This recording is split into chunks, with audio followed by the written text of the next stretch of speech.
Hello friends, welcome back to my channel. তো বন্ধুরা, এখন আমরা কথা বলবো পুজোর ছবিগুলোর বক্স অফিস কালেকশনটা নিয়ে। রক্তবীজ 2, রঘু ডাকাত এবং দেবী চৌধুরানী, এই তিনটে ছবির বক্স অফিস কালেকশন নিয়ে এখন কথা হবে।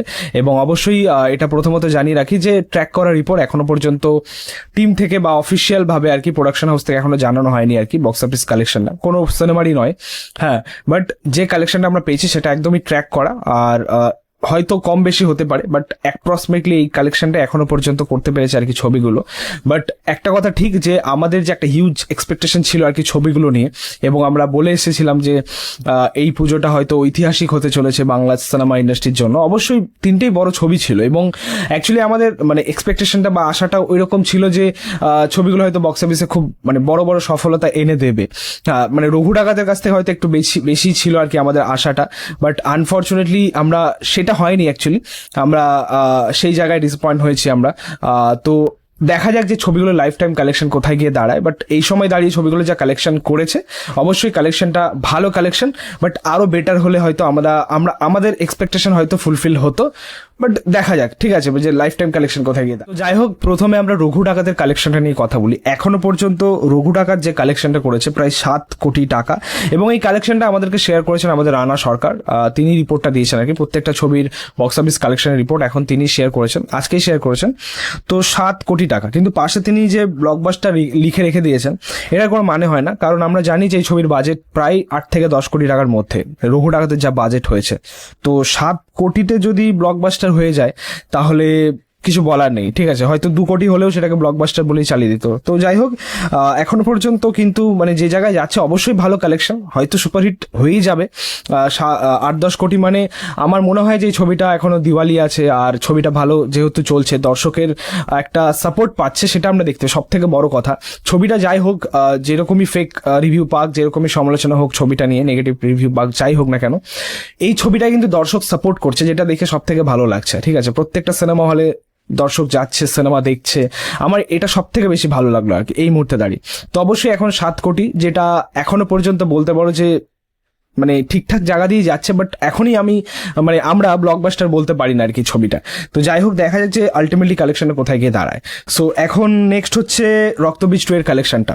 রক্তবীজ 2 এর কালেকশন এখনো পর্যন্ত যেটা তার আপডেট অনুযায়ী 2.4 কোটি টাকা, এবং এখনো পর্যন্ত এর ভার্ডিক্ট আসেনি, বাট তিনি একটা কোয়েশ্চেন মার্ক দিয়ে আর কি সুপারহিট লিখে রেখেছেন। বাট আমার যেটা মনে হয় যে এই 2.4 কোটি টাকা এটাও একটা ডিসেন্ট কালেকশন। দেখা যাক যে কিরকম কি লাস্ট অব দি কালেকশন হয়, বাট এখনো পর্যন্ত প্রভাব ভালোই রয়েছে, হোল্ড নিজে ধরে রেখেছে। এই পুজোটা অ্যাকচুয়ালি মেন, এই প্রত্যেকটা ছবির জন্য আর কি পুজোটাই মেন। সো আজকে নবমী, কালকে দশমী, তারপর দেখা যাক যে ছবিগুলো কিরকম রান করতে পারে এবং দিওয়ালি অবধি যেতে পারি কিনা। মানে দিওয়ালিতে কিন্তু অনেক ছবি রয়েছে, দিওয়ালিতে থামা আসছে, তো মানে একটু কম্পিটিশনটা আরো হয়তো মানে একটা ভালো জায়গায় গিয়ে পৌঁছাবে।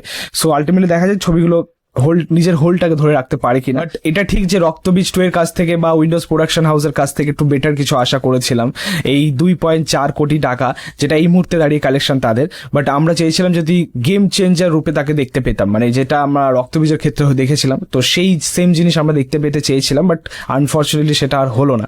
মানে পুজোটা প্রায় শেষ, নবমী দশমী, মানে তারা যদি নিজেদের রূপটা দেখায়ও আর দেখানোর সুযোগ নেই, মানে গেম চেঞ্জার হয়তো আর বলতে পারবো না। সো দেখা যাক আলটিমেটলি দিওয়ালি অব্দি টিকতে পারে কিনা।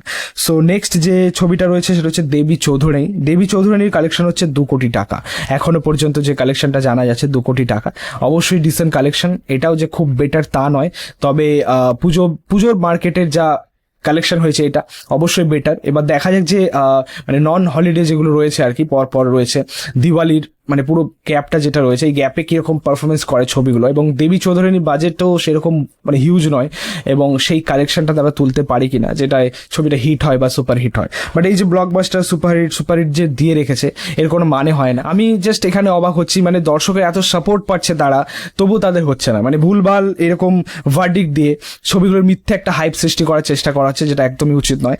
এবং রক্তবীজকে আর কি ডাউন করার চেষ্টা করা হচ্ছে, এবং উল্টো দিক থেকে আমাদের কুণাল ঘোষ, সে আবার রক্তবীজটাকে তিনি উপরে রাখতে চাইছেন এবং রঘু ডাকাতকে নিচে নামাতে চাইছেন। তো এখন হচ্ছে বাংলা ইন্ডাস্ট্রিতে এরকম ক্ল্যাশ হচ্ছে, এবং তার মধ্যে আমাদের জিদ্দা তিনি একটা আর কি টুইট দিয়েছেন, এবং টুইটের পরিপ্রেক্ষিতে আমাদের কুণাল ঘোষ আরেকটা টুইট করেছেন। তো এখন আমাদের ইন্ডাস্ট্রিতে এটাই ঘটছে। বাট আপনাদেরকে একটা কথা বলি, এই জিনিস কিন্তু প্রত্যেকটা ইন্ডাস্ট্রিতেই হয়, বলিউডে হয়, সাউথেই হয়, আমাদের বাংলাদেশেও হয়, এখানেও হচ্ছে। আলটিমেটলি সমস্ত ইন্ডাস্ট্রিতে কিন্তু এই ঘটনা মানে স্বাভাবিক একটা ঘটনা আর কি। তো এটা নিয়ে খুব বেশি মানে বারবার এটা করে লাভ নেই, ঠিক আছে, এটা হয়, এটা স্বাভাবিক। তো যাই হোক, এই ছিল বলার। তোমাদের মতামত, রিয়াকশন অবশ্যই কমেন্টে জানিও। আরেকটা কথা, দেখা যাক যে ছবিগুলোর লাইফ টাইম কালেকশন কোথায় গিয়ে দাঁড়ায়, আলটিমেটলি ছবিগুলোর ভার্ডিক্ট কি হতে পারে। ভিডিওটা ভালো লাগলে অবশ্যই লাইক, কমেন্ট, শেয়ার করে দিও। পাশে থেকে সাপোর্ট করো, চ্যানেলটাকে অবশ্যই সাবস্ক্রাইব করে যাও, পাশে থাকা বেল আইকন প্রেস করে দিও পরবর্তী ভিডিওগুলো আপলোড। Thank you, tata.